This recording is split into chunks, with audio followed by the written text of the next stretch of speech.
And thus there is inaction in action. So long as we live, we must take action. But whether our acts liberate us or bind us depends if they are motivated by the greater self or the lesser self, who makes us too thin, too light, to fight what might ignite the drive to self-destruct and abandon grace, disgrace this place we came to serve and honor with love. Honor with love. Honor love by foregoing the fruit of action and do what must be done to save grace. There you go.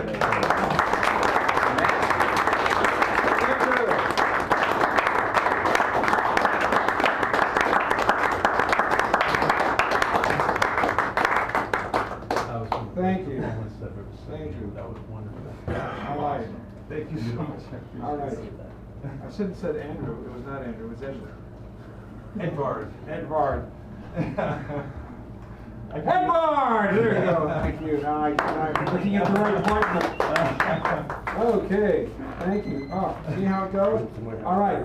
Andre is coming up, who will be our feature, one of our two features on September 30th. We have a double feature on September 30th. Come on up. A wonderful poet, a man of warmth and means.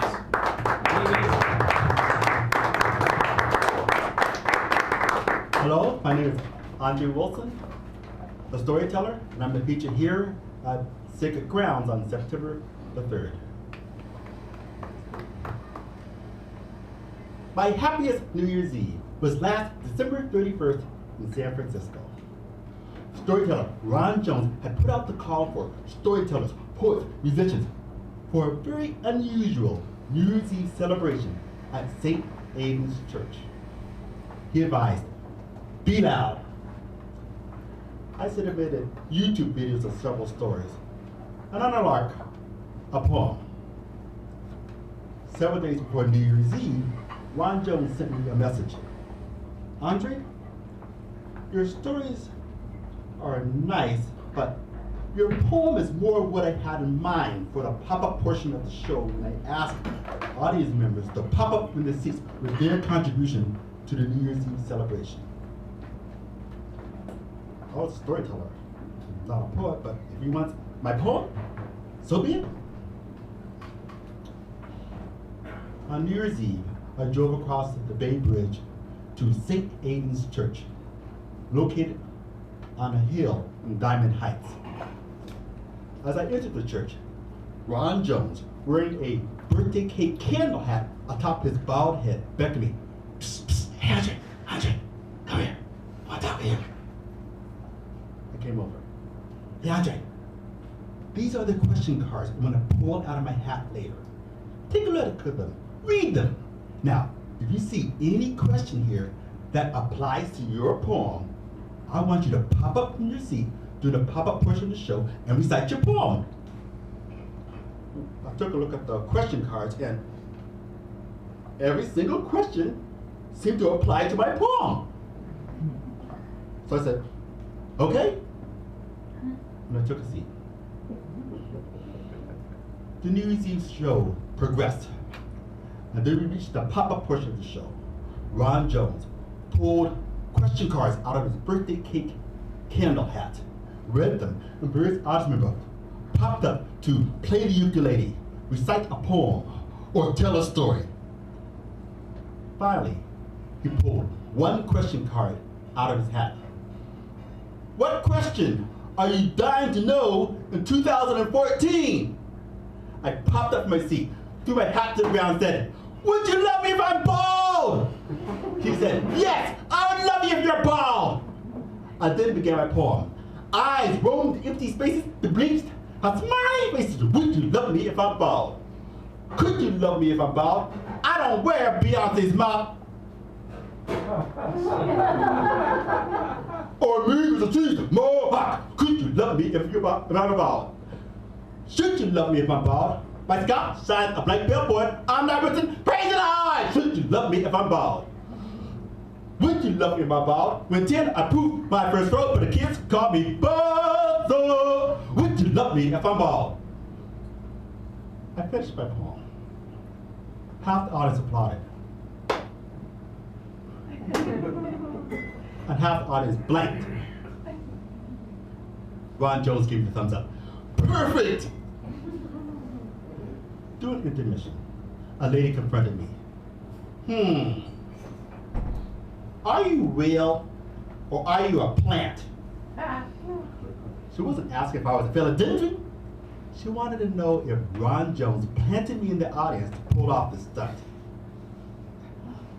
Not liking the opposite of the word real, that is fake, I told her in my most Santa Claus voice, I am very much real. She said, you're much too smooth to be an amateur. I smiled at the compliment.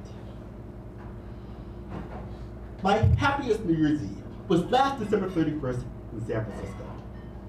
I missed the ball drop in New York's Times Square, but I became the ball drop at a very unusual New Year's Eve celebration. Thank you.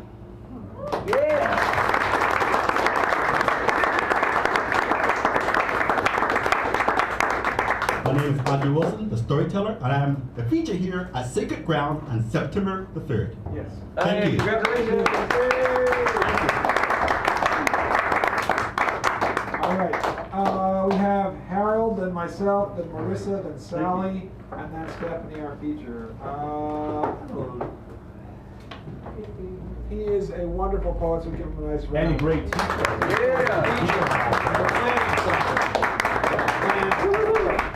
As they say. So I am going to read a piece that is from the 80s when a lot of photographers would go to Central America and take pictures. And it's called Clipped Wings.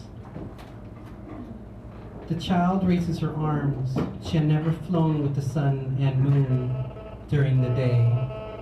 A camera camouflaged behind crickets and leaves and the river downstream clips her wings just before she takes off. On the front pages of American newspapers, her clipped arms sell for 50 cents per copy.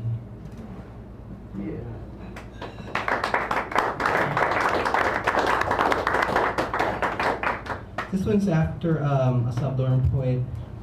It's a take on his poem called a love poem, a poema de amor, for his country. This is for a love poem for the place I grew up. And it's called Footnote. This alley, this arid corner of the valley with its cyclical floods that feeds the river, that feeds the basin and dies in the city is fertile with the alienated, the moochers, the vagrants, the undomesticated, the ever suspicious of driving cars. This resting place of pastoral dreams, the snapshot of a western gone away in a ride, this abode of train tracks and cast iron pipes that brought water, oranges, lemons, persimmons, lumber, wheat, walnuts, olives, airplanes, cars, chemical plants, and recycling plants, and landfills. We arrive, we live, we work, we mold, we clean, we fashion, we hustle, we play, we cook. While listening to the radio, we cumbia, we piss, we shit, we kiss, we love, we kiss while we make love. We argue, we shop, we go old, we fight while we get high, we live high, we live young, we die young, we believe. We call this dry semi-desert, sedimentary, crystalline hotbed home.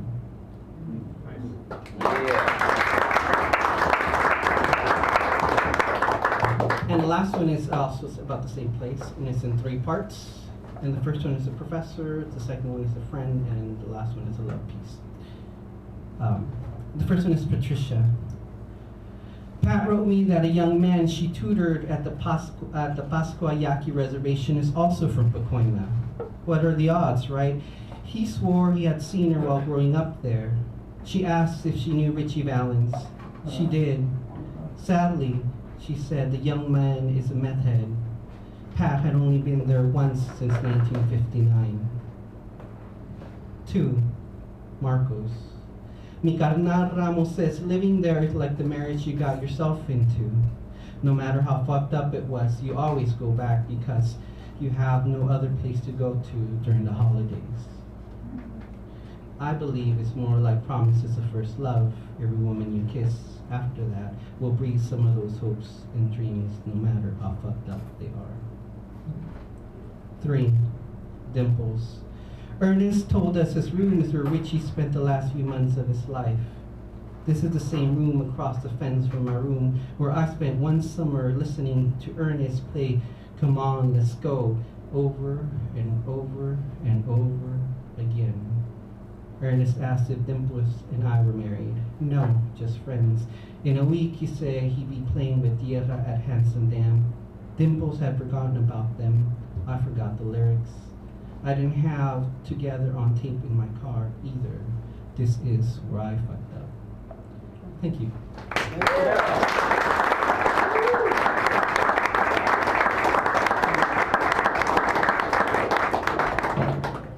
All right. I will stand before the mic now. And Brady. Thank you. I always go with the Mike and the Paul and the Peter and the Michael. I said Mike, didn't I? All right.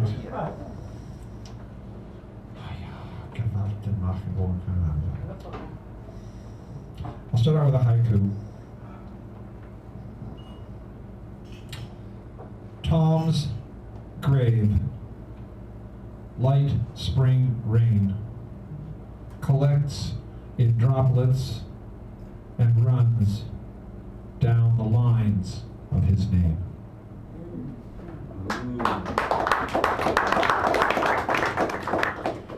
And this is one of my favorite things to read because some people say, they say various things. But this is why you should not be afraid of death. Okay? You mustn't be afraid of death. What is death if not graceful, quiet, a peaceful singularity where the eternal and the infinite kiss? Now, I know you know passion, my friends, how the burning heart turns the soul, bends the mind, and sweats out that body. I know you know what I'm talking about. And so you think of death as a loss, but it's more. It is all that, and then some. Think about it. Death does not harm you. Life does that. Believe you me, and I bet there's an amen out there somewhere. Amen. Thank you. Death delivers you from the suffering flesh, the tortures of reason, the cold steel chains of logic, and the binding wrap of self-designed deceit, conceits, and illusions. Death holds nothing to fear. That's what life is for. Death is not cruel, nor is it painful. Nope. Those are life's works too. And you know I'm right. Consider the very worst. Death is nothing more than nothing more. And if it's not, if say you're into reincarnation, I'll take everything I say here and multiply it 500 times. Think about that. Death is easy. Anyone can do it once. Afterwards, you won't have to worry. You'll get used to it. After a while, you'll have no choice. After a while, you'll see there's nothing to it. It'll be like slipping into something more comfortable after leaving that so-called life you left behind. So, you mustn't be afraid of death. Isn't that when everyone says you get to meet your maker? Wouldn't you want to do that? I mean, at least once, say everything you want to say, ask all those questions, make your complaints heard once and for all by the ears that can really make a difference. Hey, afraid of death? Don't be foolish. There is no dark grave for the deathless soul, one filled with light, happily dwelling in a shimmering world, set in a heavenly fire escape of glory, and blissful with love. Such foreknowledge dissuades one from fearing death, banishes all the mourning and abiding regrets, and secures a peace no bitterness can touch, beyond the reach of malice.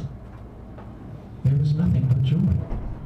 Only the lost and forgetful dwell in life's sorrows, my friend, which is why I say it, in this life, death should be the last of your worries. Yay! Thank you so much. Yay, Def. And this is my take on Rumi, and I'll just do it, and then I'm for God's sakes, Lord. Drunk on the divine again and again. What flavor is it this time? Meringue, key lime, or a tangy cocoa drip? What say, in this rich life, we are all we deliver of it. And more. Trust me, it's all up to us. Without us, it's going nowhere fast, as my mom used to say. And then some, as my dad would usually add. So please join in with me, indulge me, raise that precious cup, turn and dip it in, take a full measure, even more. Let your vessel be overfull, overtop it, and then pour in even more. Swirl the divine wine, yes, swill, slurp, slop it about. For there's one thing about this vintage, there's always more where that came from. And a good time for each drop, too, as Tom would say. Believe you me, as Mary would usually add, unless she was like, well, never mind. And as we all used to say, believe me you, before laughing. So, remember, grasshopper, the chorus of one must needs always be the chorus of the many. So does this divine wine serve itself, its vintner, and all the swelling hearts of those such as we, who are lolling in its swells, as joyous as we are profoundly lost in our cups. Yeah. Thank you. All right, thank you so much. And Marissa, she is coming up next.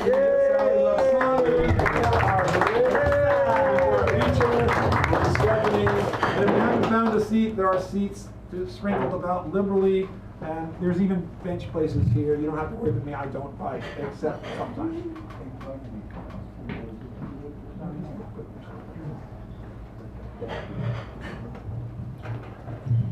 Drought blues for I-5. I can't conserve anymore. This year I'm just going to watch stuff die. Central Valley Farmer, April 2014 in the San Francisco Chronicle.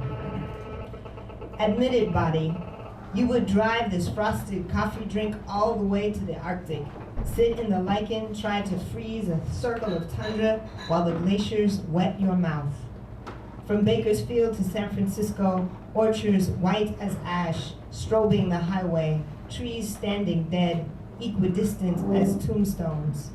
The vast sameness unfolds in stages. Road throbs with top 40s, scene changes to machine mode trees like flayed arms with roots for upturned hands. Drought burnt flesh splayed in rows of exact angles. The radio crackles evangelical. Can these dry bones live? But the metaphor dissolves in static. Road signs bleat in hindsight, prophecy. Congress caused the Dust Bowl, names the senators' names, not yours or the city you came from, not the stream of smog threading the valley, the one you are a part of. Admit it, body. You would pour your own bottled water into buried irrigation tubes while computers count molecules of vapor rising, while your cell phone trills, roams, its rare earth heating up beside you. The life support dinging, or is that your keys in the ignition? The digital in the mayhem. Blink, but don't stop. Past the bulldoze, nothing to see here. Just cellulose, shredded to chips and gone.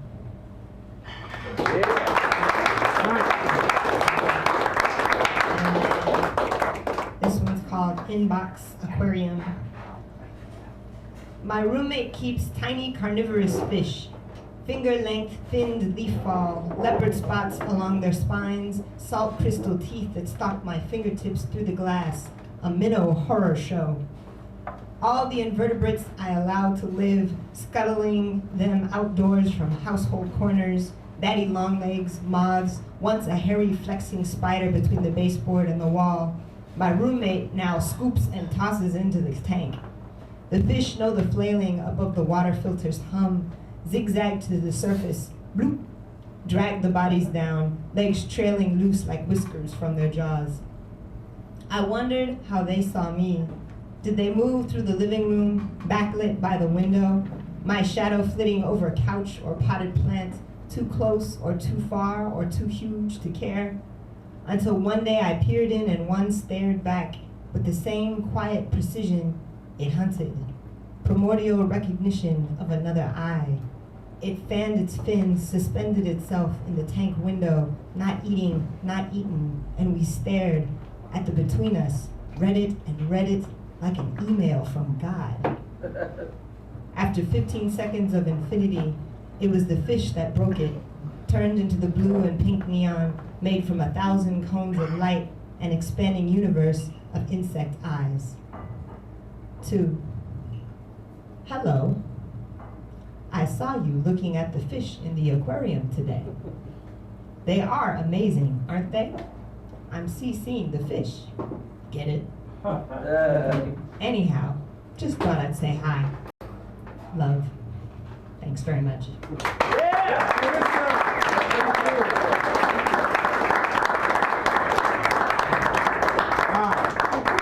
We have Sally Love Saunders, then our feature Stephanie. After that, we'll take a 10-minute break. I know there's a couple of people who I noticed come in, but I didn't put their names, so they couldn't really can't figure that out. I'm old. I forget everything. So Sally, go for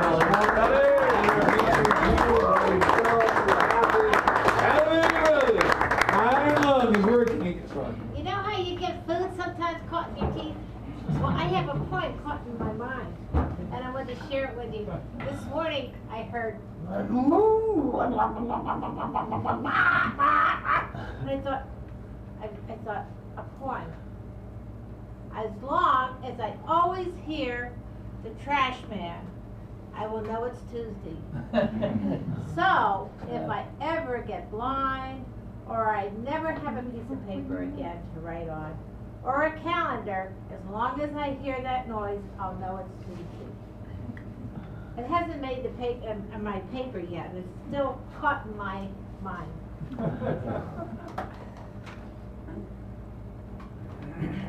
Carlos' tears have turned into driplets off his beard falling down.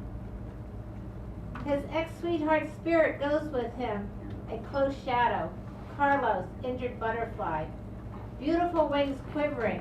I hold you in the palm of my soul, providing comfort and shade. And, you know, I keep thinking I see Carlos. You too? Yeah. And I see him around the city, especially in the Mission. What? He looked that way. Yeah. Yeah. This morning I received an email from a friend who said he had stress in his life. Stress, the current fashion. I'm thinking of women who wore corsets and bones in their bras. That was the fashion. I remember having to sleep face down on pillow because of metal hair rollers in my hair, because curly hair was the fashion. So today, stress and uncertainty, the fashion.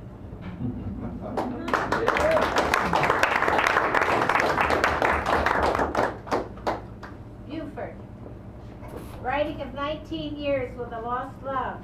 Wish those years could be resold at a rummage sale. This year is for resale at $5. That year worth more. I'd dig hard to buy and resell those years. Yeah. Thank you. I take soul bubble baths, stopping to watch boats in the bay. Soap bubble baths I'm allergic to, but soul bubble baths restore and refresh my spirit.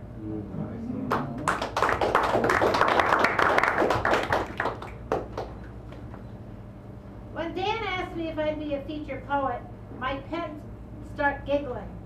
And like excited children will write about this and that, and remember yesterday you felt, write about this, write about that. Woo, woo, woo, woo, woo.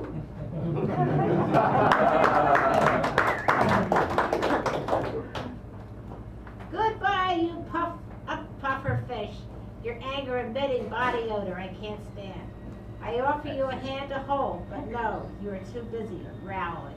There's the growl.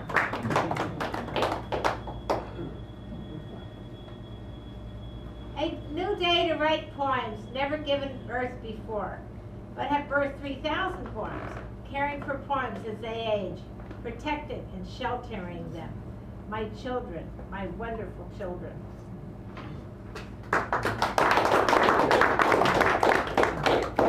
I never liked vegetables, so I sneaked them to my dog.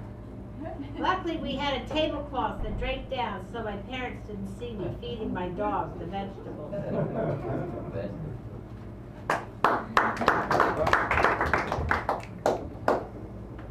Whoopee! I fixed the computer so it would no longer correct my spelling.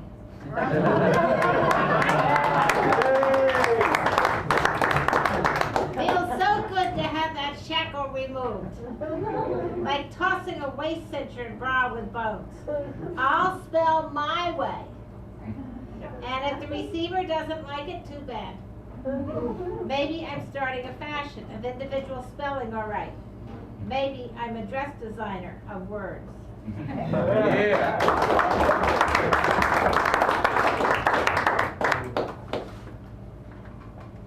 Sweet moon watching me as I sleep. Sentinel, patient, loving, kind.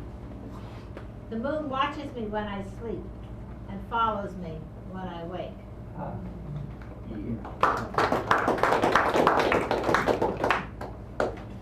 Children's loving spirit nourishes me. Flowers, quiet moments feed my heart.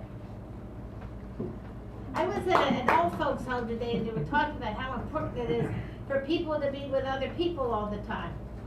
And I went. And I came home to my apartment and there it was quiet. Quiet. And nothing but my papers all around causing commotion.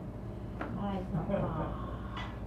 To be a poet, we're so freed of that. You have to be this, you have to be that, you have to do this, you have to be always with people, and you have to always be this and always that. Because we have within us, and that's enough. We have the soul, which is our fire that keeps us alive. Thank you.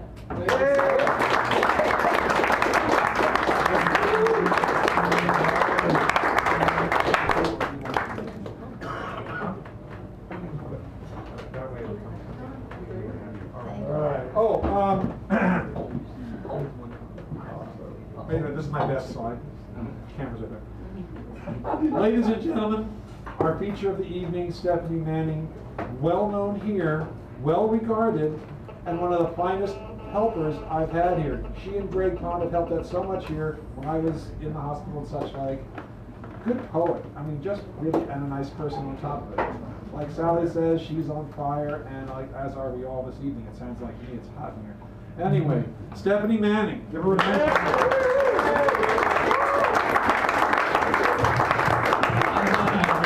Great poetry somewhere in there. Oh boy.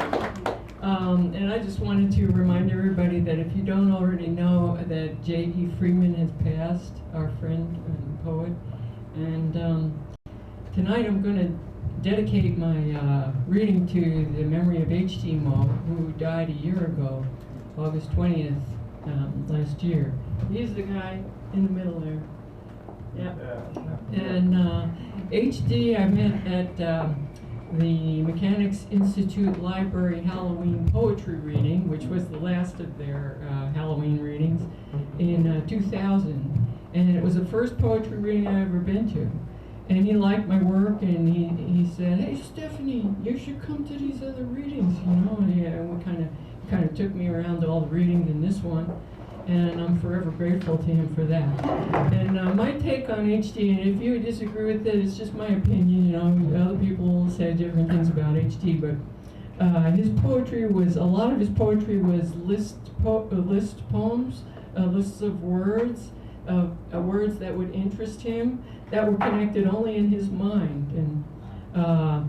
And they were just very interesting words. So in the spirit of H.D. Moe's list poetry, I set about to do some poetry, some list poems based on words that you write down the left side, the letters on the left, and each letter becomes the first letter of the word. And so I picked the two words misandrist and misogynist. misandrist is somebody who hates men, and a misogynist is somebody who hates women. So on that lovely note, so here's this is just 8 little poems. Misandrist, somebody who hates men. Mother to daughter instructed, sickness, agonizing, nighttime, dystopian retribution for injuries to the senses throughout time. 2. Misogynist, someone who hates women. Mommy hate, ill disguised, sickness of older generations, yet Neanderthal insistence that stereotypes equal the true person. 3. Misandrist, hates men. Mellow instructor of sexual stereotypes and negative relationships, divorced husbands, raging fathers, incarcerated prisoners seen as terrifying. 4. Misandrist. Muling intuition of sickos in anoxic, needy dystopias where repressed anger insinuates the self with treasonous thoughts. 5. Misogynist. Miserably isolated survivors of generational yearning with negative intimation, stifling tenderness. 6. Misogynist. Mistaken instantaneous surge of the growl of girls based on yesterday's yesterday and not the immediate situation or the truth. 8. Misandrist. Man hate intimated within sisters from ancestors, nuanced by derision, rage at injustices suffered and not transcended. 8. And this is the last one. Misogynist. Mythological inferiority of stereotypes of girls from yesterday and the need to fire back the insults slung at the perpetrator through time. Yeah. So I grew up on Long Island, which is right next to New York, and it's kind of the greater metropolitan area. And so here's a Long Island poem. I've been here for 40 years. Now I start writing about Long Island. I don't know. Long Island lightning bugs come now and then after dusk, delighting children who discover their quiet secret, flashing silently in your backyard about 1959. It is a summer gift, like free outdoor concerts in Old Westbury, or family excursions to the Jolly Roger, where the air is redolent with the mouth-watering smell of deep fat fried food and cotton candy, and the fear of adventurous teenagers. The lightning bugs are arresting in my memory along with the Jolly Roger fun and all the sadnesses. Good thing we are greater than the sum of our memories.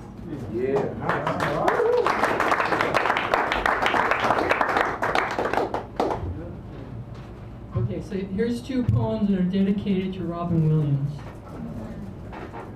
This one's called Dog. Dog lies comfortably on the floor.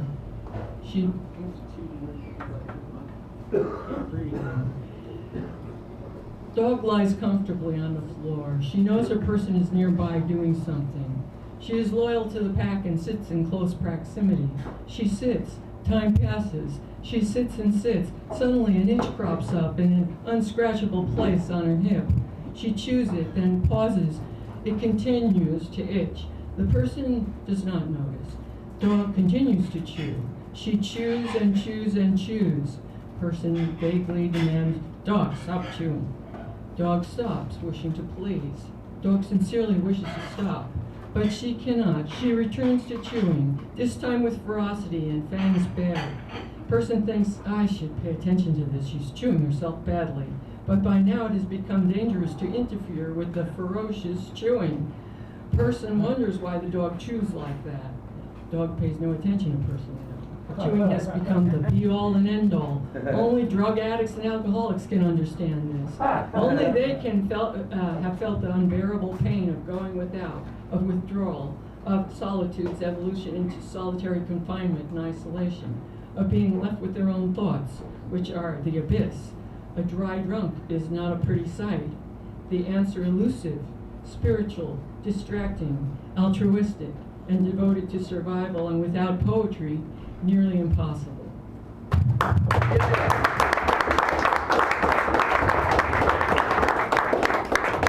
And this other one is also dedicated to Robin Williams, called The Unusual Suicide of Robin Williams.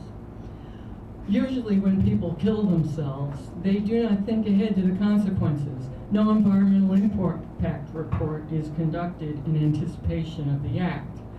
Robin Williams kept his illness quiet, kept his suffering a secret, since laughter was sacred to him.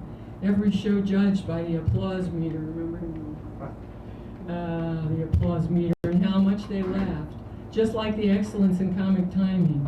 His suicide came at a carefully calculated moment while he was still rich and famous and could bust our chops with his improv. But the pain and suffering about to tip the scales from Pagliacci's buffoon to Pagliacci's tragic senior citizen, only his death left his comedy frozen in time.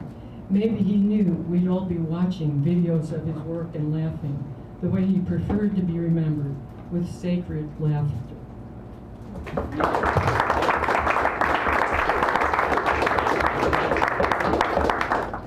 This one's called The Poetry Cafe. Here in the Poetry Cafe, the mouth-watering smell of meat and onion sautéing in the air, powerful, soul-stirring words of crazy people, of dead people, of people with heartfelt feelings, of medicated people, the sick and the healthy, published and unpublished. I am in love with young poets, their words strung together like jeweled necklaces, gorgeous and pointed, and emanating from the power source of youth, undeterred by the rocky roads ahead for them. They tell truth to the assholes who have hurt them, and determined to live as they skip town, so to speak. Their bright eyes, pride shine with each phrase they compose, and I think, I wish I could have written like that when I was young. So good, so good. Yeah. I sang a few of them here tonight. I'm really lucky. Here's one.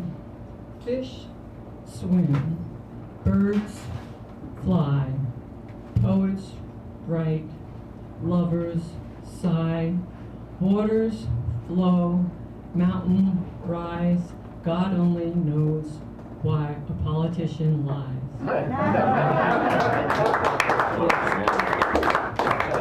Some relationships are like old heaps perched high on cliff tops that you find you might just push off the edge without thinking. Like you'll come visit it and lean on the trunk, and it's in neutral with the emergency brake off, and you get to talking and leaning, and the thing starts to roll, and it rolls, and it rolls, and it gets going right off the edge, down, down, down to the rocks, and you think, what happened? No, no, no. And then it's gone and demolished and gone, and you know what? You did it yourself, unwittingly. And the shock of it, the shock of it.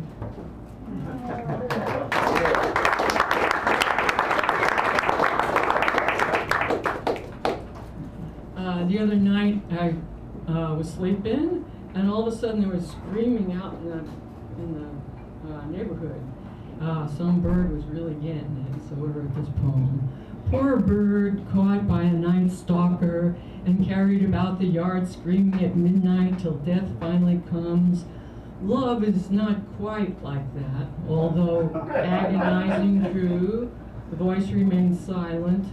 Words come only in whispers or poetry read to intimate friends, and so this bird speaks for me. I know her pain, the agony of awaiting fate. If it is for birdsong that I live, then they scream at life's end, the panic scream, the flapping wings, the sound of death. This is the way that love dies.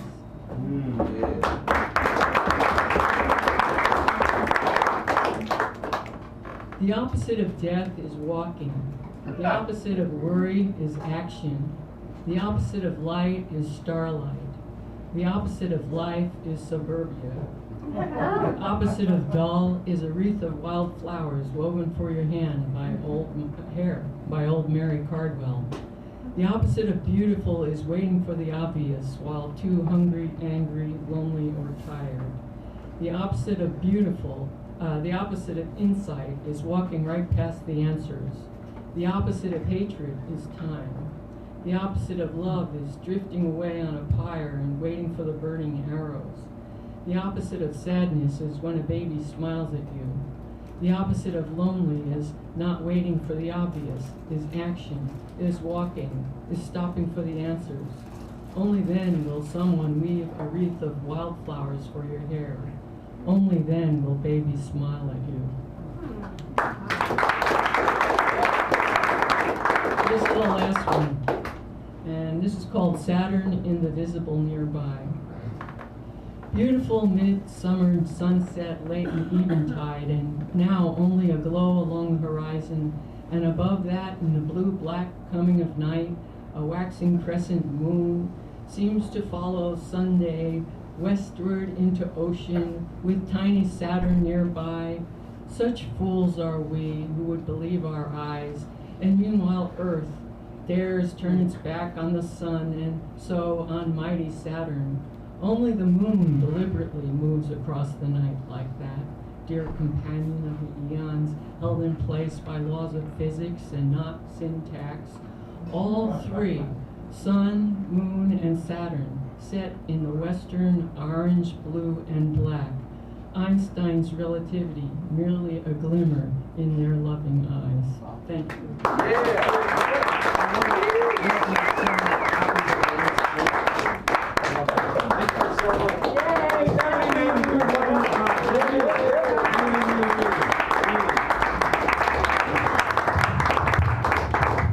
So it's been a hot time in the old town tonight, I'll tell you. And I really appreciate everything she said and everything that I've heard so far. It's really like one of those amazing evenings. We are going to take a small break, about 10 minutes, and then after that we have a slew coming up. A slew and a slaw and a slide. So hang out with your neighbors, talk, commiserate.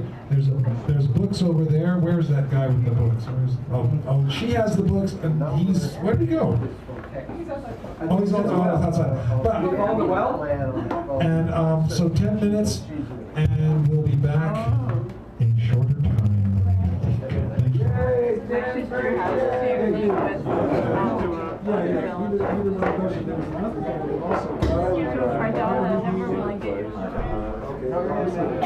I'm just on the same plan. You got it. Great. I'm ready to Hey there. I like it. I'm going to try to. You're there. You're in. You're good. You're right. Oh, thank you very much. I think the first time.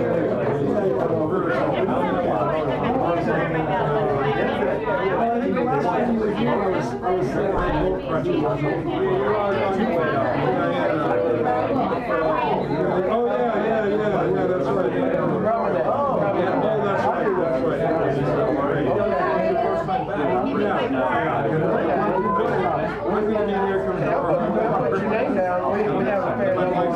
right.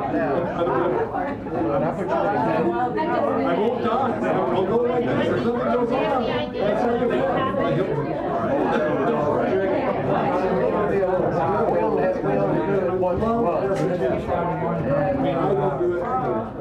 I could. I don't. Be a little while. Not put your name. It's like the kids. Out of town. You're right. Actually, I believe what do you enjoy about it? Oh, yeah. I heard there was one of those going on here. There was I was in there a minute. I didn't realize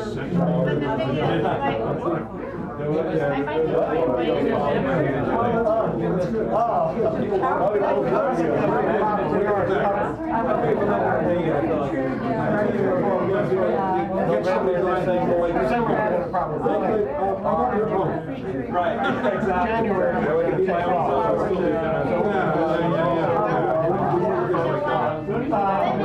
get back to you Shields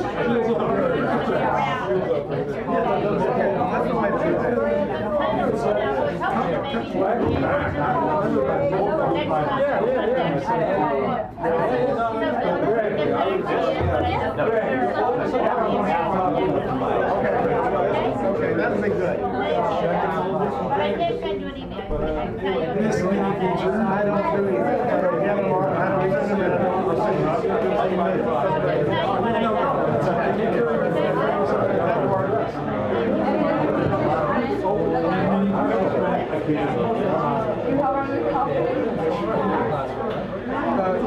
So we're gonna leave, and it's a two-man job. Oh, fine. Okay. Okay, so you have to go, you can go because there are two people that come to you. Wonderful. There's only one. Just stays right here. Enjoy that reading. Yes, exactly. That bird, dying bird.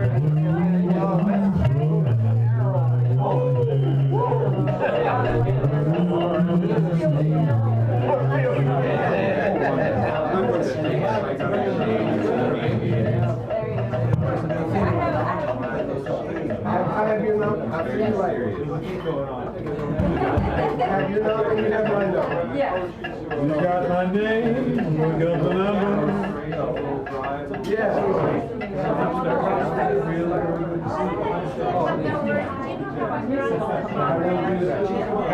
She was like tired of the band.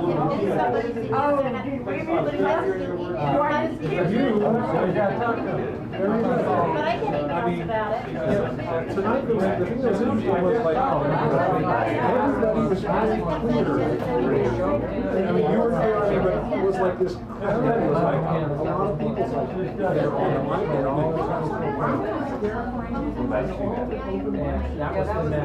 I know, it's like, I was like, I'm happy. Oh, yeah, well, I know how he's doing, I don't have to, I can't say, I don't know, I know. Yeah. They're all like that. Yeah. I haven't gone to see him because I get really depressed. Yeah, because it's like, you know, I was told he's like, he can't. Daniel Brady. Charlie got It's you, yes. What Oh, you grabbed my nip. Very good. I couldn't help Well, you know, myself. Actually, I can't help myself. I was cold outside. Yeah, it's I didn't going come. on. What's that? What do I read? Oh, you read? Where are you? I don't know, I had to write it in. Oh, yeah, you're right here, like, this is where we're at the break, so 1, 2, 3, so that's the go. First. No, I say, Prefer. yeah, so somewhere you and I are gonna conspire to make a 60. Yeah, we're gonna bring them all in. So I sent the date to you on Tuesday. Oh, I didn't, Thank you so much. Yeah, so that's one that I know that's open, but I think it's like, I can't remember what we problem. No, it's weeks away, I'm sure. If it's off. Yeah, the thing is like, what we do is like, hope to have the open house and the 16th. It'll just be an open mic, but unless we want to figure out how to do it. We'll put together a rocket league. Now let's go. What's a rocket read? Oh, fact. We'd be like, and next up is 16 missions. Okay, we'll plan it. It'll be awesome. Yeah, we'll plan it. We'll plan it all. But it'll seem. It'll be fake. It'll have the look real, but fake. It'll be real fake. It'll be artifact. Artifact. We're into artifact. Yeah. Artifact and we vote. Yeah. Hi, O'Dungle. I posted your picture on the internet. Yes, I took a picture. The evening's prizes. And I put like O'Dungle. Hi, there. how you doing? Nice to see you. Nice to see you. You know you sent me an email and you said that you'd be happy to send me books, but I wanted to know when your reading was, the 25th? Oh, I had one. Let's see. You were here, remember? And I gave you a book? Yeah, but you said you were going to do something at Marion 19th. Oh, that's a comedy thing. Oh, what is that? That's a stand-up comedy thing. That's in September, I think it's the 25th at Emma's. That's what I was wondering. Yeah, it's not poetry, it's comedy. Well, I think you're hilarious. so thank I'm you. sure I'd enjoy it. You've got to run to the Okay, bathroom. nice to see you. He gave it to him. Oh, good. I want to get a chair and sit here because I got to sleep at 9. Oh, you know, this is. I'm trying to find a chair. Oh,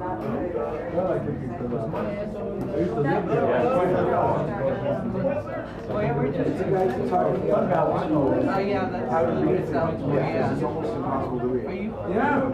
Nothing. Okay, that's kind of helpful. Oh, they can't.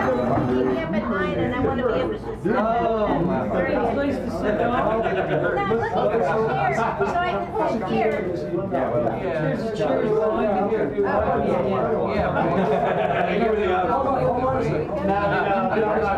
I have two.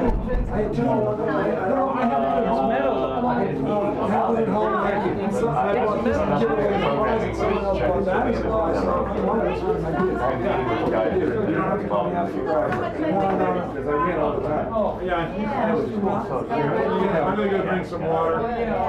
Be good. When you were at school, did you sit in the front row all the time? See? Yeah, the last name starts with Z, so yeah.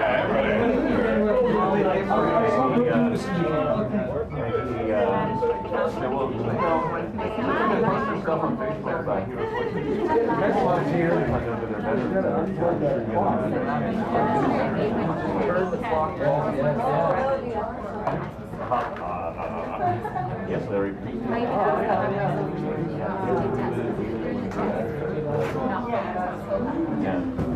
I could have cheated. That's not good. But I didn't. I love that you. I always want to be a god. Just cause.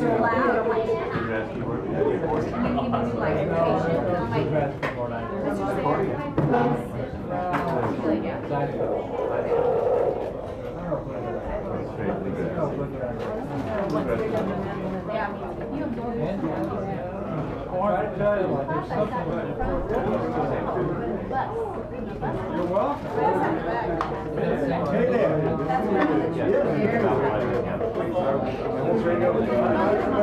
Taking it down. Taking it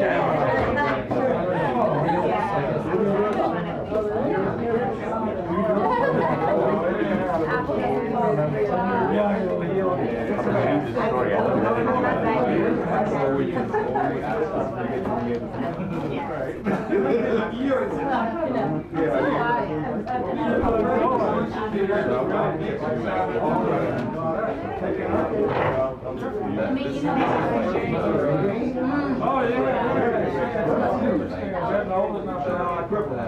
I have a lot to go back to. Right? We're trying to work with I have all of this, because I work with special kids.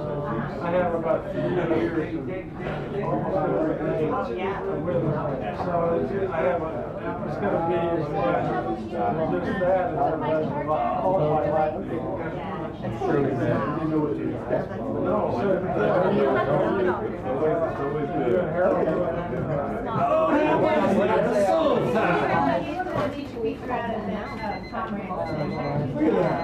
I'm probably out of time. He said he doesn't do emails. Well, you got Samuel. I took a class with Opal Palmer a lot. Well, ladies and gentlemen, we're back. Actually, this is my front. You're back. Wait a minute. I'll get back to you on that. We're going to get started in just a moment, so kindly take your seats or pick your seats. And it's like my friend used to say, you can choose your friends and you can pick your nose, but you can't choose to pick your friends. Never mind. Yes. What is the difference between broccoli and boogers? Kids don't eat broccoli. Sorry.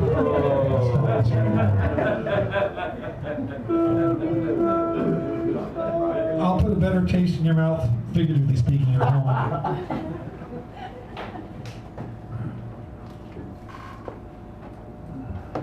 Wait a minute. Who's I can't read this. Would you like to help me? Yes. Oh, Tom Holmberg, sorry. There's a T and then there's an H and it's Tom Holmberg. Tom Holmberg. Bring him on up with a round of applause. Sorry I said that so loudly. It's like, and I'm so silly. As silly as they come. Actually, it's not as silly as they come. I'll get back to you on that. So give him a nice round. He's coming up here, known for his esoteric humor, wit, wisdom, and wiles. W-I-L-E-S.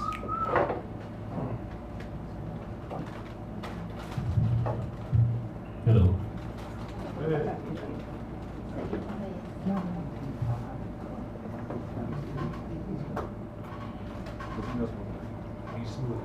If you do not know what to say, why say it?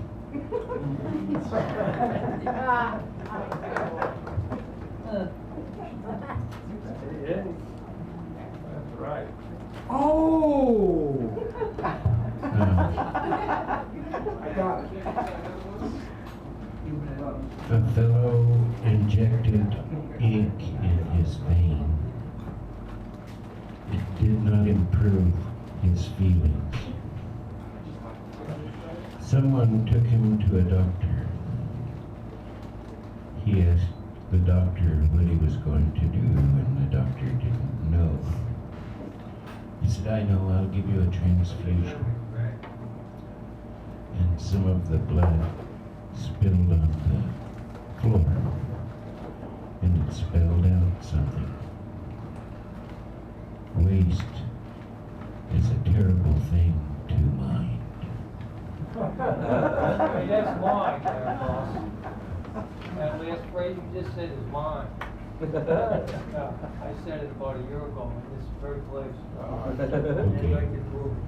Okay. When I get the royalties out. When I get the royalties, you're gonna have to pay me when you start. Okay? Okay.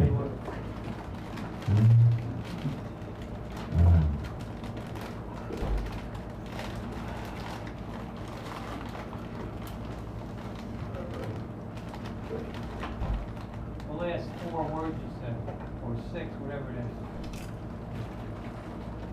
Okay. How to deal with hecklers.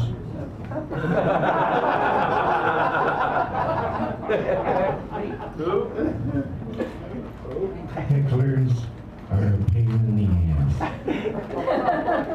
Sit on them.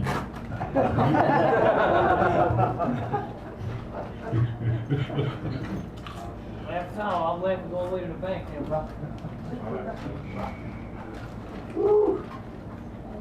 Hot.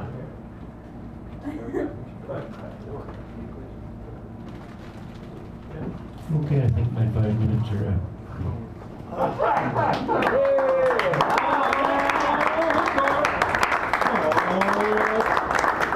End zone, patience, kindness, and now Karen Huff for Charlie Getter, and then we have a few other surprises, Steph, and Rick, and Jessica, and then our mini featured Jen. So give this person a round of applause.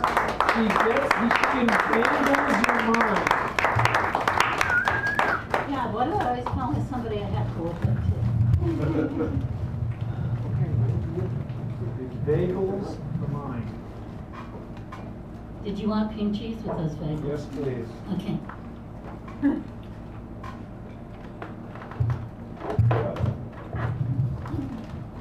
Tied out.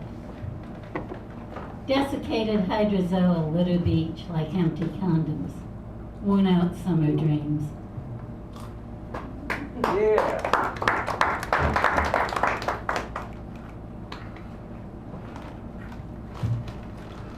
Snapshot.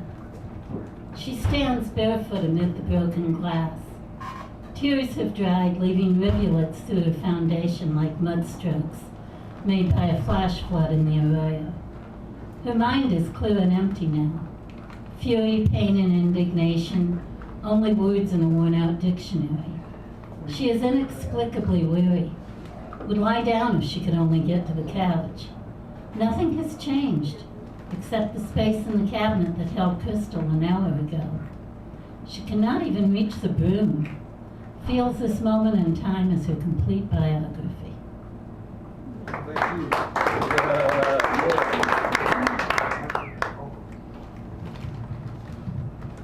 Signs on poles. $1,000 reward offered for the cat who needs medication. Last seen in the arms of a homeless man on 47th Avenue. And Saturday there's a great yard sale. Everything you need or dreamed of, at a price you can easily afford. Blood is accepted, type A only, but no one wants a piece of your tattered soul.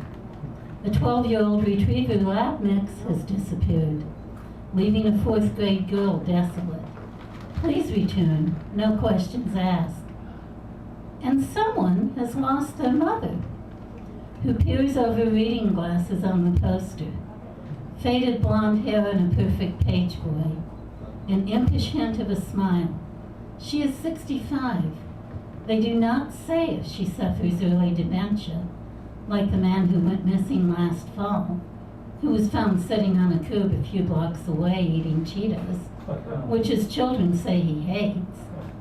So we don't know whether to worry that she has fallen prey to some demented criminal on her way to Walgreens, or simply fell in love with a cabbie from Malaysia on the way to the airport, or perhaps ran out of patience with her children helpfully trying to run her life and is on a 10-day retreat at Spirit Rock. We don't know whether to pray to the gods for her safe return or for her successful escape. Yeah.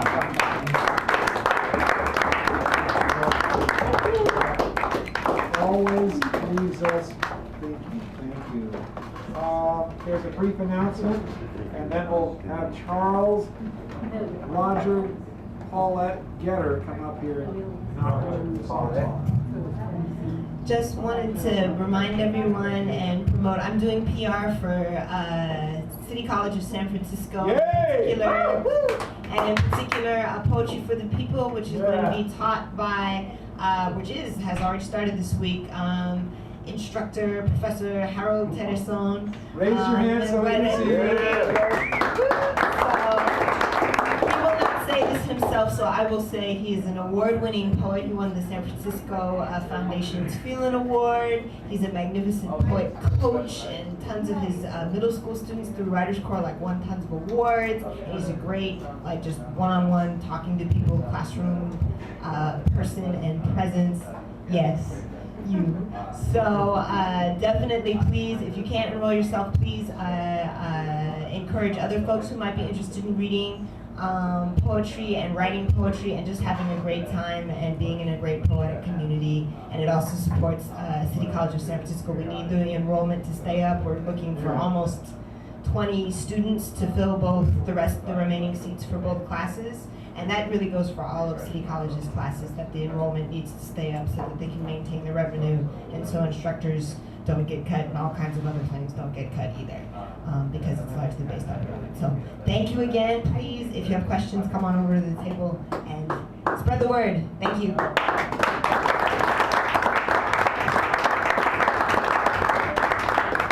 Just speaking of that, Harold and I are working on having some of his students come here one of these evenings and be part of this mix. It'll be really great. But now,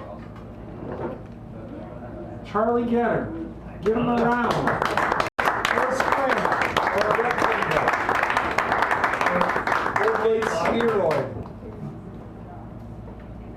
Overlaid spheroid? Well. Sounds like a I'll put German. Charlie Getter over here. I'm scared. I'm afraid of it. Is it all right? It's there. Yeah, I was going to say, overload steroids. You're bad. Like the German techno thing. Yeah. Yeah, overload steroid. Hi, I'm gonna read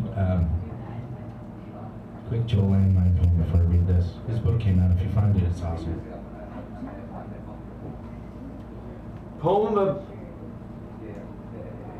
Poem about breaking and entering, number 2. Thank you so much for letting me stay, Nathan. I had nowhere else to go. What are you talking about? What are you doing here? I told you 3 times at the bar that you couldn't stay. I didn't even know you were here. I felt myself wilt like a time-lapse film of flowers in fall. How did you even get in here? He said. The world is full of landlocked places. Oh, I have a show. I have a show coming up in a couple weeks. I don't know where it is. Some squat somewhere. It's all alt-lit. You sneak up with candles and shit happens. I don't know. Hopefully the place doesn't burn down. Hopefully we all live. Hopefully. Hi, you. Hey. You spilled my beer all over you. The world is full. Yeah, okay. The world is full of landlocked places.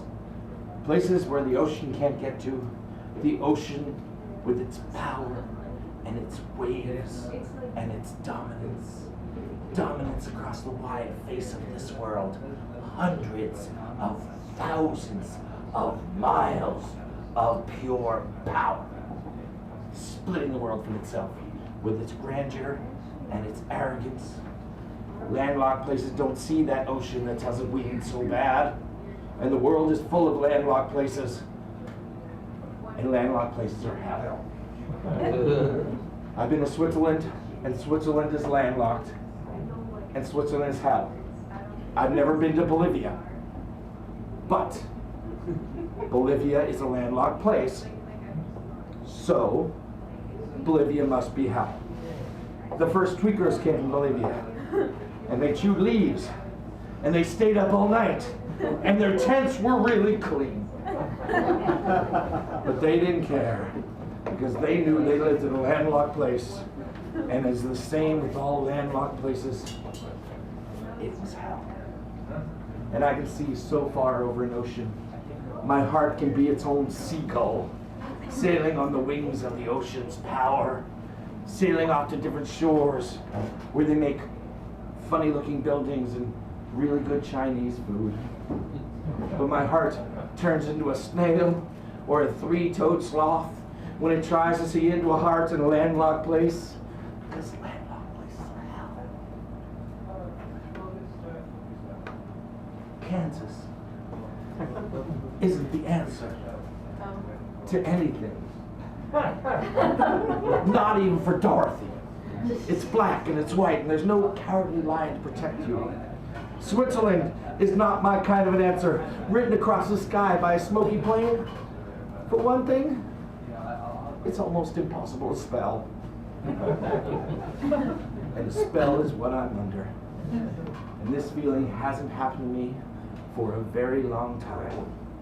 Because poetry is an affliction. And if it isn't, then you shouldn't do it.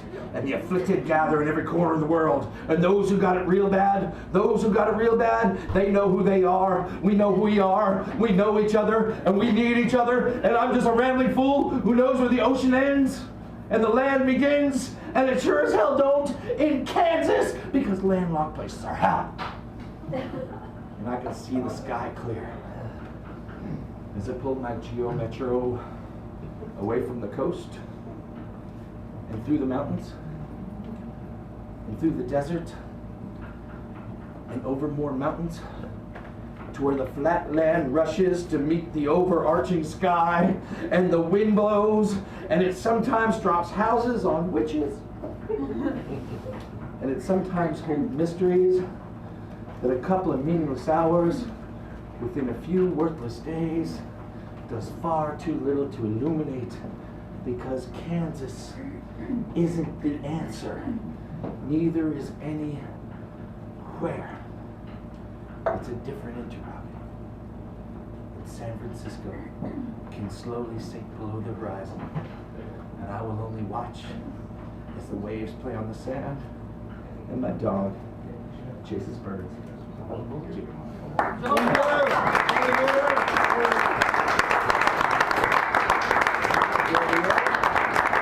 I don't know how he does it. He goes like the last tenth of a second. I mean, just the guy has brains and a heart, and I love the guy. Thank you, Dan. I love you too. I know, I'm all broke out. We have Steph, then Rick, then Jessica, then Dan Arpeaches. Steph? Sorry about that. I'm organized.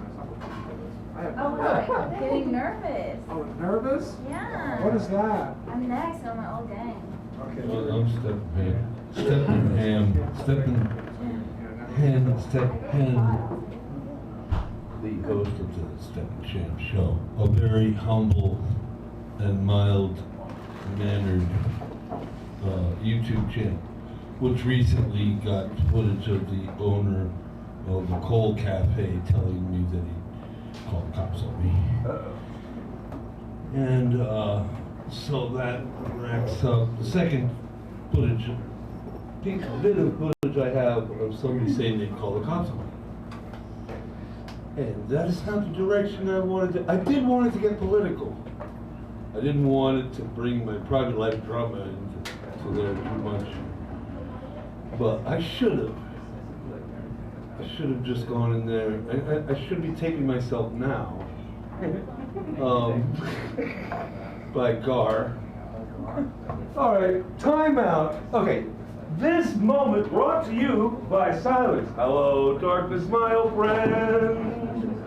I can't sing, by the way. I'm just acting like I can't sing for entertainment value. Okay, so. My code, by the way, is 9999. I don't want to do this. And my secret passcode is fucking 8. Yeah, I'm not kidding. If you find my phone, just go ahead and swirl yourself around. Everybody does it. I've been through 2 iPads, 7 phones, 4 of which iPhones, 8 phones maybe. I was tough on the street. Okay, camera. It's so hard to be a saint this city. According to Bruce Springsteen. And 1 and 2 and 3. This is an impossibility. Would you like me to record you? Yes. I can hold it. Oh, it's going. Okay, good. And this is also improvised and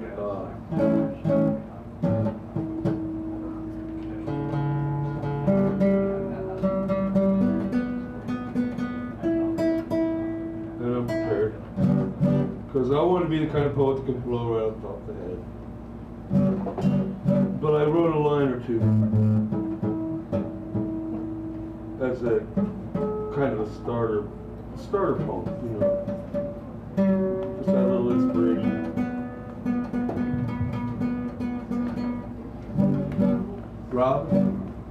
Robin, now you're a doggone hobgoblin Robin. Robbing us of that.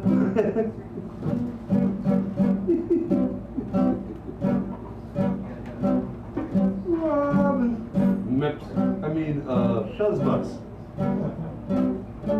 Expletive kind of politely. I am from an egg. Can't be that funny, right? I need a prop.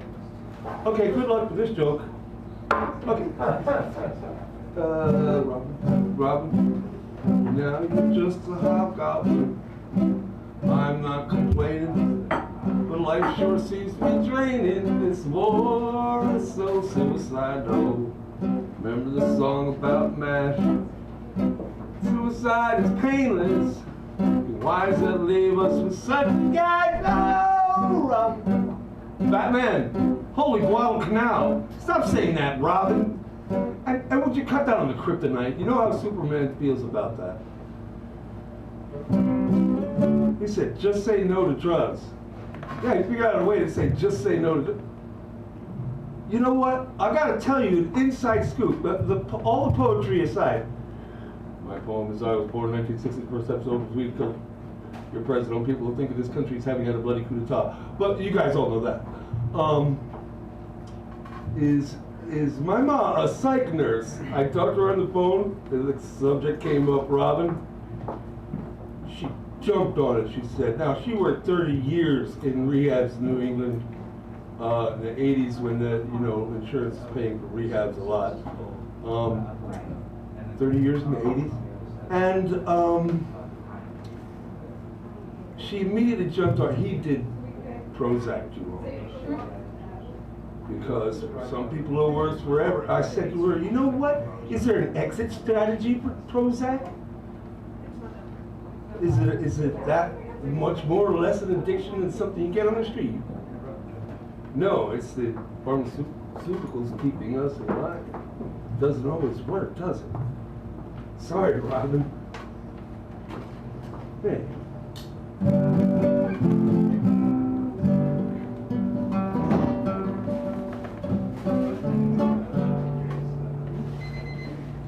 Robin, I love you. I love you all. Thanks for tolerating me. Thank you. Step in, inch. I make 1 inch steps. Think of it as I am a 1 inch stepper. Step in channel. Step in channel. It's still recording. Oh, cut. Thank you. Thank you. All right. Rick, this is your first time here. It is. Oh, this is the first time we're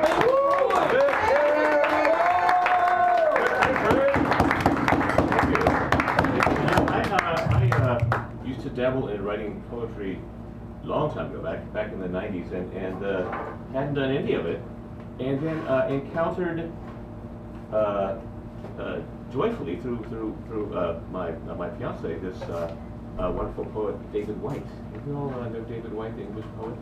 He's a well-known poet, and he does these marvelous workshops where he talks about his life experience and then kind of builds the poem as you go along. And I heard him last year, and so I'd like to do a poem of David's, and then I exhumed a couple from Misty Path. This is about kind of a meditation on the Camino de Santiago, with people do these pilgrimages in Spain and go to the sea from France. So this is called Santiago. The road seen, then not seen. The hillside hiding, then revealing the way you should take. The road dropping away from you as if leaving you to walk on thin air, then catching you, holding you up when you thought you would fall.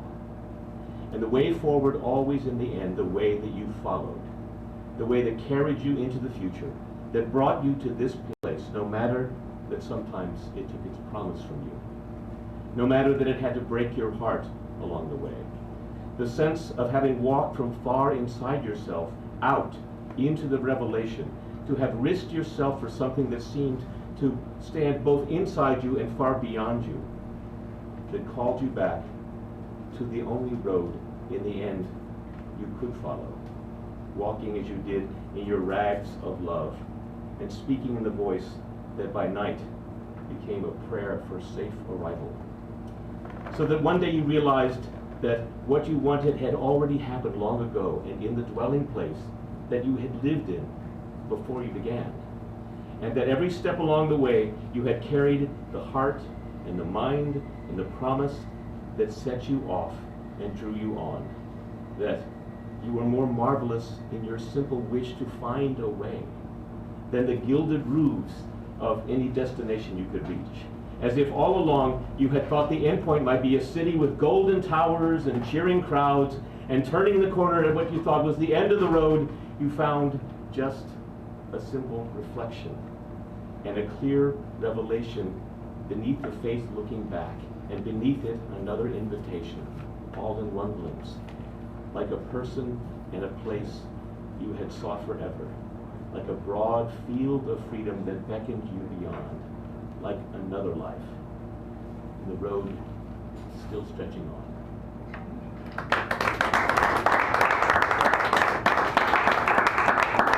And this I wrote in the 90s. This I wrote a long time ago. It's called The Wandering. I'm wandering lost through a forest dark, searching for a river to guide me home. The path is unclear, but the music of the river leads me down, down, until finally I break through and stand on the gray stone worn smooth as an altar by the waters. She emerges slowly, naked, from the pool of the mountain stream. Rivers of sunlight are stretched through boughs cast from the climbing sun. With honey dark hair wet on petaled skin, she stands clear-eyed and wise. Morning mist that breathes from her skin, mute as a sigh, turns rose and gold as trees nod and river light dances. She beckons approach with open arms and then whispers her message to me. You are ready to accept the river and the ribbons of shadow and light. The wandering ends here, and the journey begins. Yeah! And finally something completely different. This is called Peach. A peach ripens perched on a sunny windowsill, freshly picked, just too young for perfect sweetness. It bathes in morning's glow, anticipating happy, hungry lips. Down soft skin stretched over supple flesh, darkening and sweetening rose to red. Feel the heaviness cupped in your hand, warm, almost sighing its delicate perfume. Hold it firmly, almost mashed against your lips and nose, silk smooth, ready, aching to split and spill. The first bite wounds and splashes the chin, too much honey nectar to catch with ready lips. Hold the morsel, tasting hesitant, to tear completely free. Sunset hues glow, so generously opened, revealed for the savoring. Mouth moves in rhythm now, chin and neck and fingers wet with sticky sweet. Involuntary groan rattles the throat as senses swirl, commingling. No thought or purpose or destination. Timeless moments stretched and smooth like the skin of a peach ripening slowly on the windowsill.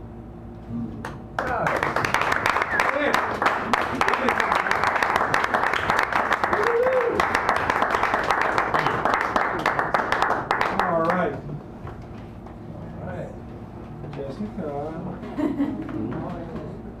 She says she's nervous, but I don't believe it. You're right. Give her a nice round of applause.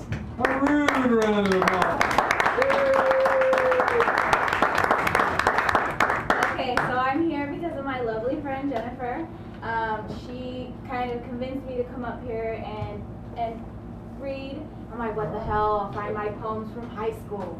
And I was like, well, maybe if this goes well, maybe I could start writing some more poetry, you know. You're here. Might as well. And so back in high school, my friend, my dear friend, Alita De Leon, she gave me this book of poetry because she loved to write poems. And she gave me this, so I'm going to read one of hers, and I'm going to read one of mine. So, yeah. Awesome. So this one is Alita's. She actually won a poetry contest from this, and it's called, Is It Love or Am I Crazy? It's you who I deserve, the one I really admire. It is for you my mind goes crazy. Your lips so tender and soft like daisies. When I'm next to you, I'm afraid to tell, but I can hear the sound like ringing bells. Your eyes like twinkling stars in the sky, the sight you never want to say goodbye. I dream of you all night, and in my heart I hold you tight. Is it love or am I crazy?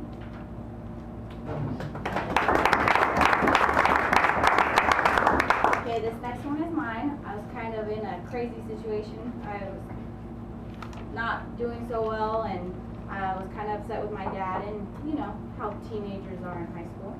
I called it Why Me? So I sit and think, why me? I'm told I can't do that. I sit and think, why me? There is no trust, there is no belief. In who, me? I sit and think, why me? I'm yelled at for nothing, I'm screamed at for something. I sit and think, why me? I cry because I feel I'm not cared for. I ask myself, what did I do wrong? I sit and think, why me? My heart tells me I'm sad. My feelings tell me I'm sad. I sit and think, why me?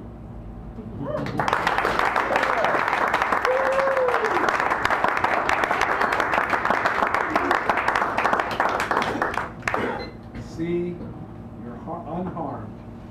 Very true. Very true. You're good. Thank you so much. And now our mini feature of the evening. And people say, how do you get to be the mini feature? Well, when we do the door prizes, if you don't want one of the door prizes, you can always say, I'd like to be the mini feature next week. Then you come and you're the mini feature next week. It is that simple. But now Jen, whose mom is here. We're going to give her a nice rowdy round of applause.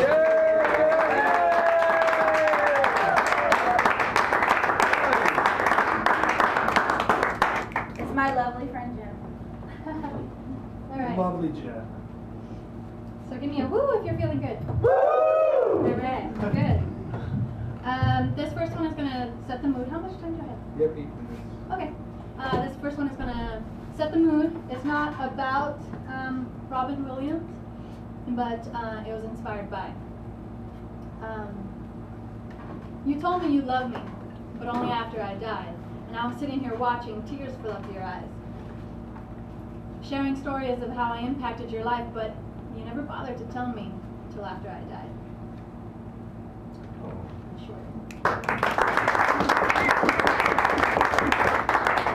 Alright, this is called Time Machine. Do you ever have that moments that you wish you could just turn back the clock, especially in love?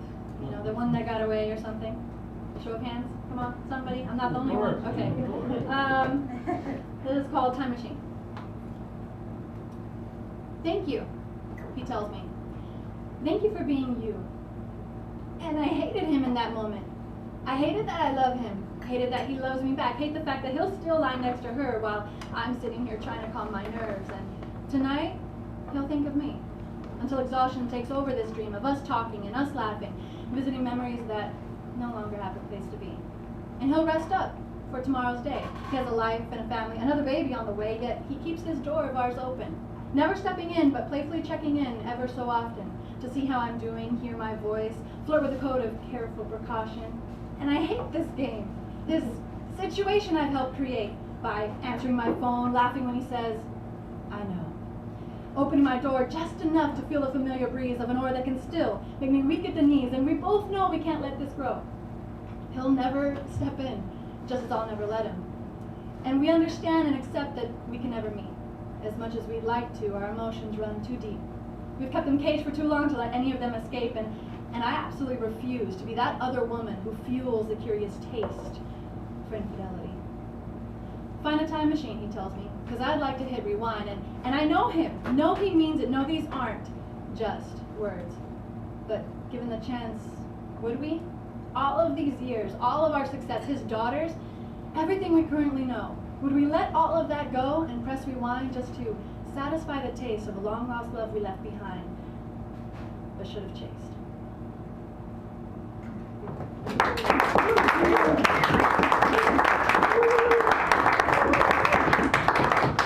How am I on time? All right! I had Time fun. flies when you're having fun. Woo. This is called Sea of Unsaid, and it goes along the same lines and same feeling. We're both just drowning in a sea of unsaid misery. He still loves me, I know he does. As odd as it may sound, I sometimes sense his thoughts linger next to mine. Late at night, some nights, it feels as if my name echoes achingly in his subconscious, fills his dreams and overflows, then crawls onto my pillow just to knock on the locked chamber doors of old memories. And then he wakes to half a nightmare, to me not being there and me not being her.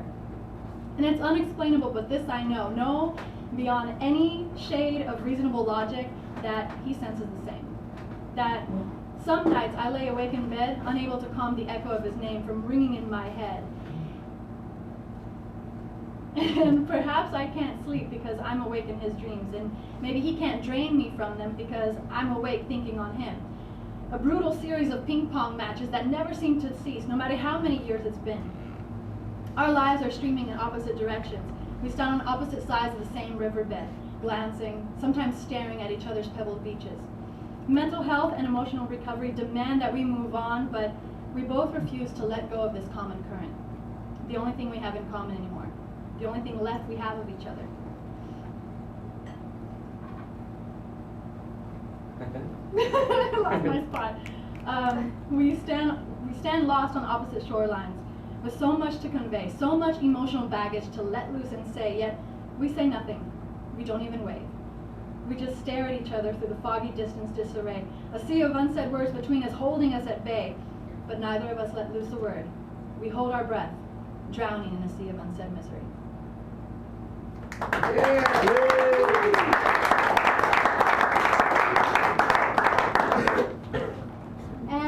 And this last one is gonna liven up the mood because I said 3 sad ones. This one I wrote a while ago and initially was dedicated to my beautiful mother. And then I extended it to dedicate to every single woman. It can be applied to men too, but you're welcome. But the inspiration is all of you lovely ladies. It's called True Beauty. Mother always said that a woman has to hold her pride, but beauty is not pride, only icing on the cake, and that sometimes those with 2 beautiful bodies use beauty to cover their insides, but the true beauty of a woman is inside. The giggles that innocently spit out, the smiles that she can't hide from coming alive, the tears that fall when seeing her friend's pain, the true beauty of a woman is inside. The stars in her eyes that never seem to age, the way her face glistens when she knows she can't be caged. The bottomless, sensuous, rich stares from her soul deep in her eyes. Inside of a woman, the true beauty lies. The way a woman's head can never be buried in shame, the knowledge in knowing that whence from a woman is where she came. The true beauty of a woman is neither her colorful petals nor her pride, but the aura, the presence, the sunshine deep inside. The true beauty of a woman is never her luscious lips. It isn't the value of her neat manicure or the way her hair is dyed. Can't be found in an earring full of stones or her soft skin covering bones, for the radiance of her heart was never meant to be outside. A woman's beauty has no relation to her bosom or the cave between her legs. It isn't the way her clothes drape over her every curve where her beauty is applied. Instead, it is too great for even mere eyes to glance upon.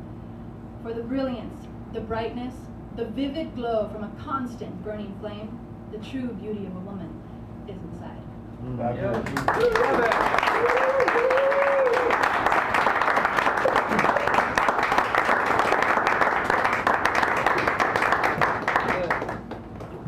gotta tell you, it's a hot night tonight. Wow, all right. I'm fine. Sure. Greg, Mark, Clyde always, right? Glenn, Greg, Mark, Clyde always, and then Rainbow, our closer. So Greg Pond, come up here and give us your award. Dedicated style, your politics, your reason to be, and I will stop talking right now. Can we have another hand for our feature, Stephanie and our ministry?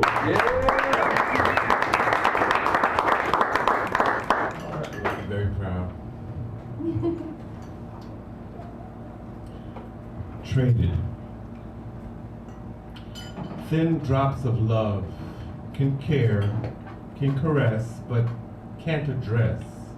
Needs unfulfilled, seeds unplanted, and the uneasiness that spills on the floor, making the waiting not worth waiting for. Left over on hold, slow turning the faucets, run from hot to cold to off, just in time to hear the sound of insincere love, laughing and dancing down the drain, followed by the trickle of listless feelings, echoing still.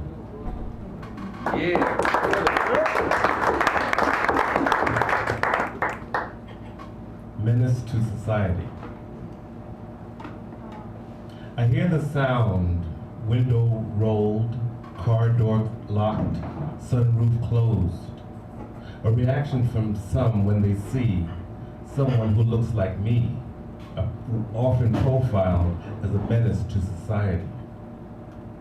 I see the purse that's tightly clutched, the handbag that's a little too closely hugged. A reaction from some when they see someone who looks like me, an assumed menace to society.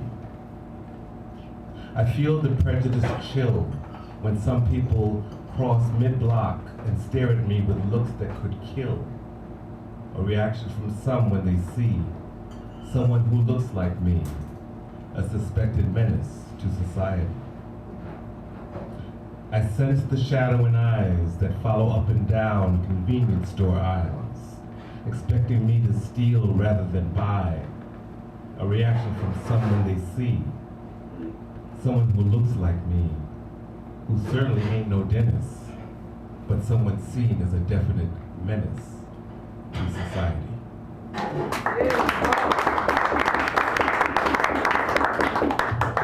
And Stephanie mentioned that this is the anniversary of H.D. Mo's passing on August 20th. So I wrote this poem for him last year, and I'd like to read it. It's entitled No Mo. Oh no, woe is me. There is no more left for Mo to write. No more time for him to be insightful or so silly. No more word trickery. No fiddle diddle dilly dally lollygagging Yankee Doodle rhymes for us to find hiding under his noodle, dancing to the beat of poetry. Oh no, woe is we. Heaven is rich, the earth is poor. There's no more left to write anymore.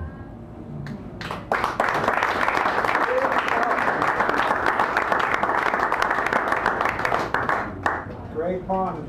The one story I'll tell about David Mo was 30 years ago, somewhere in the 70s, he was at a book fair in Berkeley, and he was the first poet that I ever bought a book of poetry from. And he was the first new book that I bought, and the bought it from him was like amazing. Nice guy. Clyde Always. How are you? You're on, dear. You're on, baby. Woohoo! And thank you for returning. And then we have Rainbow and our massive distribution of prizes that will boggle the mind. Hey everybody, if you don't know me, my name's Clyde Always. I'm a local cartoonist, poet, juggler, dreamer, adventurer, inventor, sculptor, stand-up comic, still walker, and I happen to wait some tables in my free time. Yeah! I got a brand new poem tonight. It's called They. It goes, oh, it's them are the ones that are keeping us numb, and it's them as can black out the day. And it's them who have got us right under their thumb, and the name that I'll call them is they. From the time we could talk, they sought to control every thought that we have in our brains, and they made us submit to a cloth on a pole and thus tightened our shackles and chains. And they graded our papers with bloody red ink, and they beat us and mocked us and spat. They regarded most highly the ones not to think, and the thoughtful as lowly a rat. And they printed some money and gave it some worth, and they made it the ultimate prize, until all of the folks that are left on the earth had the currency signs in their eyes. And they tarnished the world with invisible lines, and they quibbled and shouted and fought. And they loaded their rifles and laid out the mines, and they shed down the blood all for naught. And they muddied and mucked up the heavens above, and they drilled into Hades below. And they clubbed up the seals, and they shot down the dove, and they dammed all the rivers that flow. And they jaded our minds with their gimmicks and gags. They bedazzled the ceiling and floor. All the bills and the boards and containers and bags they emblazoned with logos galore. And they put up their puppets and had a debate. They divided the masses in two. And they billowed a fire so founded in hate, how the sparks of democracy flew. And our brothers they led into deserts afar, and they tricked them to murder and maim. And a crescent so fertile lit like a cigar, and be sure it's the oil's to blame. And the children they starved and they strangled for greed, and the country and cities alike are the ones they imprison and beat up and bleed with their heads on display on a spike. And they made us a number, they made us a thing, and they made us to carry a card, so that year after year in the dawn of the spring they ensure we're at work in the yard.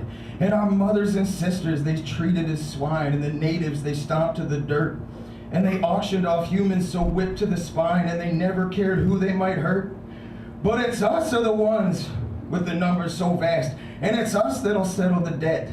And it's us that can make they a thing of the past, but we haven't done anything yet.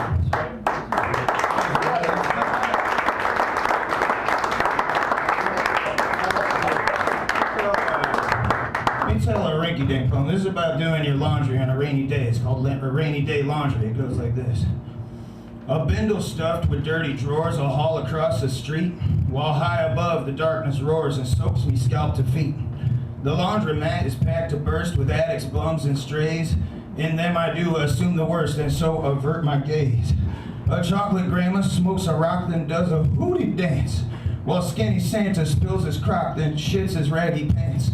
A gummy dude about my age, he wants to use my phone, then flies into a fit of rage, proceeds to mutter moan.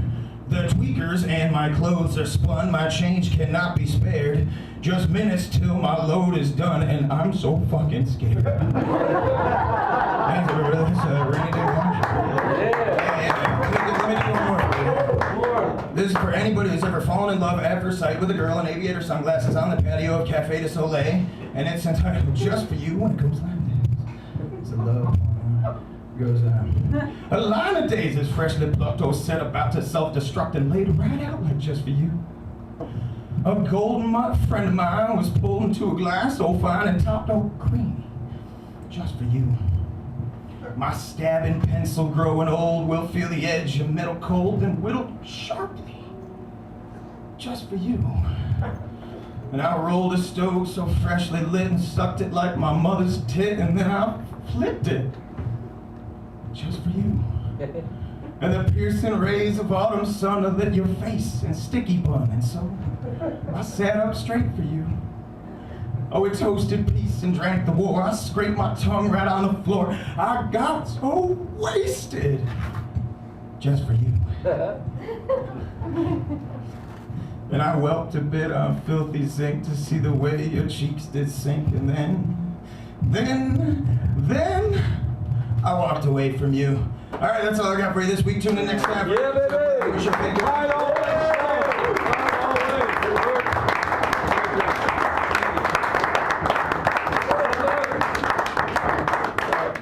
Who was that masked man? Lyle. All right. Thank you, masked man. Mark. Lenny Bruce. Yeah, all right. Mark. Yeah, you're right. And then, is Rainbow still here? No, I think he left. Okay, so we got Mark, you're the closer, and then we're gonna take care of these fabulous door prizes designed with your minds in mind. Well, last week I did a thing for Robin, from Robin Gift of Bee Gees, so for Robin Williams. So I'll do it again.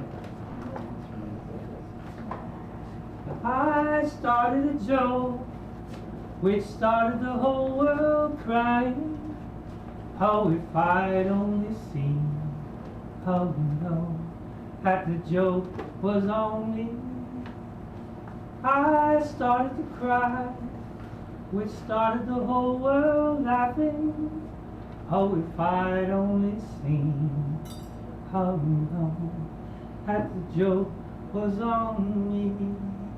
I looked at the skies, running my hands over my eyes, till I fell out of bed, hurting my head from things that were said, till I finally died, which started the whole world living. Oh, if I'd only seen, how you know that the joke was on me.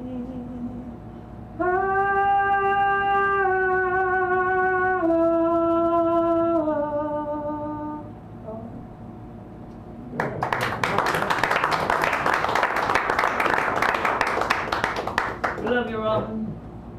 This is old J.J. Cale song called Sensitive Kind. It's for all of them.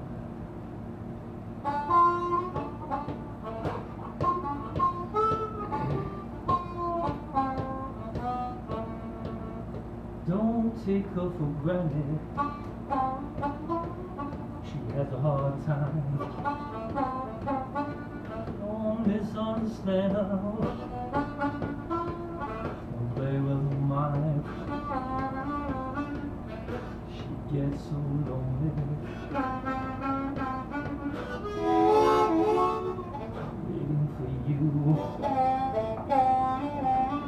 She believes you're true. Just treat her kind. She will love you blind. Do all you can to ease her troubled mind. Take her for granted. She has a hard time. Ain't nothing like this is really kind.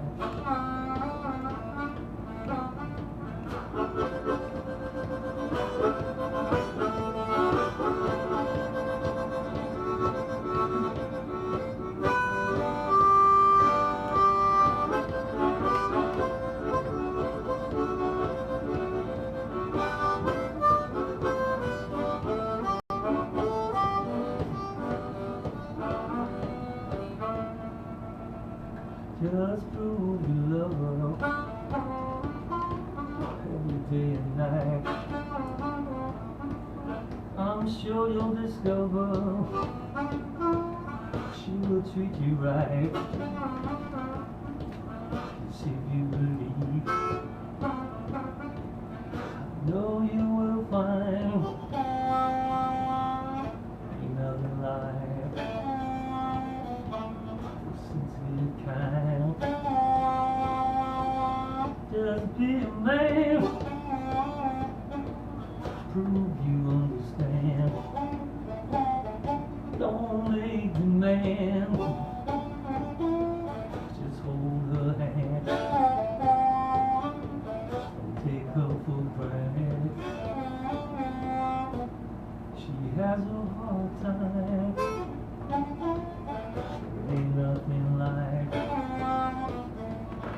sensitive kind.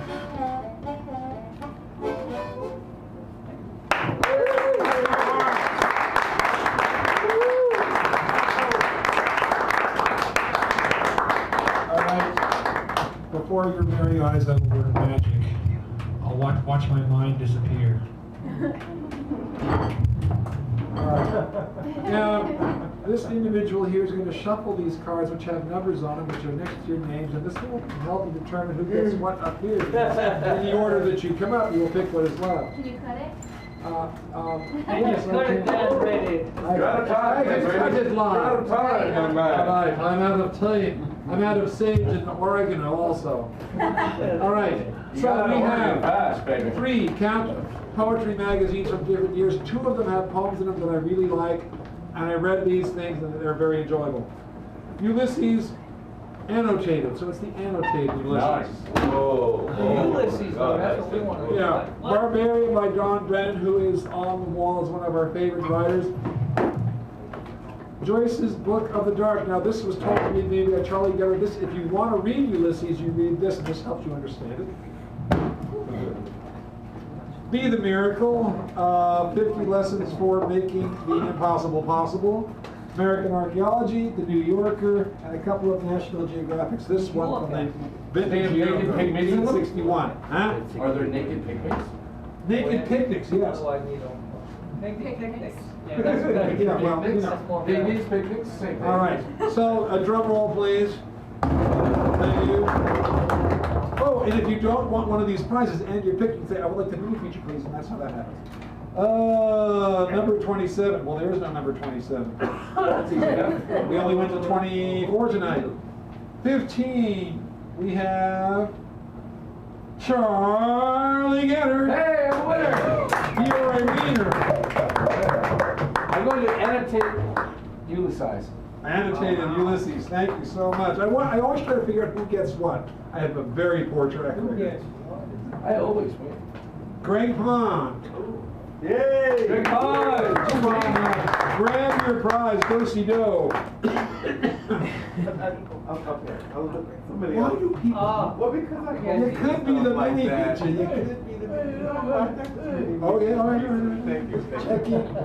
Oh, I already read your name. Sally, but she has departed, is there in Movale. Bob T. Marty. Is Marty still here? Did Marty go? Marty, Hardy. Marty's in the well? Give yourself a prize. Yes. Clive Always. All right, mate. Yay! Clive Always. Now you can take the prize or read teacher.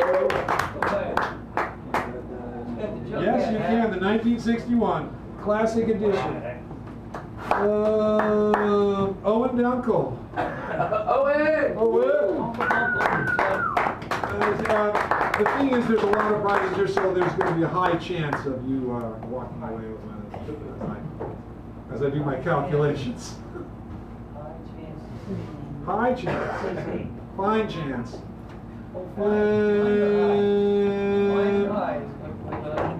Yeah, I get my Jessica. She was looking at that all the Marissa. Oh, wow. Yes, you are a prize winner. We'd like to take one of these fine prizes for your consideration, or my consideration, or no consideration at all. Still have any prizes left? 5? Well, no, there's like 1, 2, 3, 4, 5, 6, 7, and many features. Nice. Yes.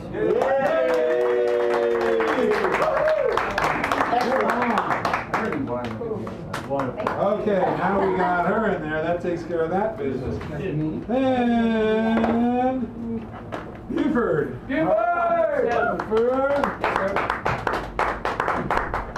Karen. This is my favorite part. Just giving things away, because this stuff, you know, it's like some of it's really good, and I don't want it anymore because I always say I'm going to read this book, I'm going to read this book, and I put it in the boxes. I'll never read the book. We could do this with the books of Clara Sue's of. Yes, I know, and some of these are Mackin books, as a matter of fact. That will come in handy if you read that. She's considering. Is this by choice or is this No, this is about. It's about. It's a choice. poetry? Okay, poetry, she says. Harold. Harold. Come up, Harold. Take your prize. Lad, come up here. They got your prizes. You got your magazines. You got your books. National Geographic. Yeah, newspapers. Holberg. Oh, he's so surprised. Yeah. How could that possibly happen to someone like me?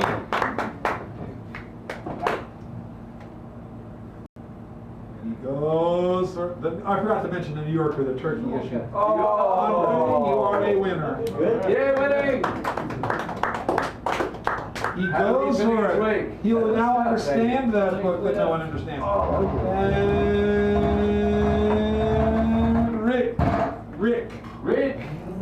I'll pass. No, you get it. Go get your magazine, kid. I'm downside. You're a winner. Marco Hart. Yeah, I'm telling you, I can take the I'll take it off. The which? The Barbara. Barbara. Don Brandon's book, yeah. And now there's no more cards. Does anybody want this? First hand? Second hand? I do. There you go. There you go. Yay! There we go. No, I'm giving. All right, ladies and gentlemen, you can just squander another fine evening of poetry. Come back next week. Same bat time, same bat station. We do not have a feature for that week. The person might cancel, so I don't know if we'll have this person here, so we might get somebody else. Are we going to see you tomorrow? I hope to hell I am. You better come. Thank you. Or I'll breathe hard. I don't think anything. Sorry, it's a magic. Yes. Good. You're talking about 16. Yeah, no, You missed part. So come back next week, 7 p.m. is the sign up, and good night, Mrs. Calabash, wherever you are. I don't, but I was gonna. Really, I'll have to look him up. Yeah, God's lady. The man doesn't know when to stop talking.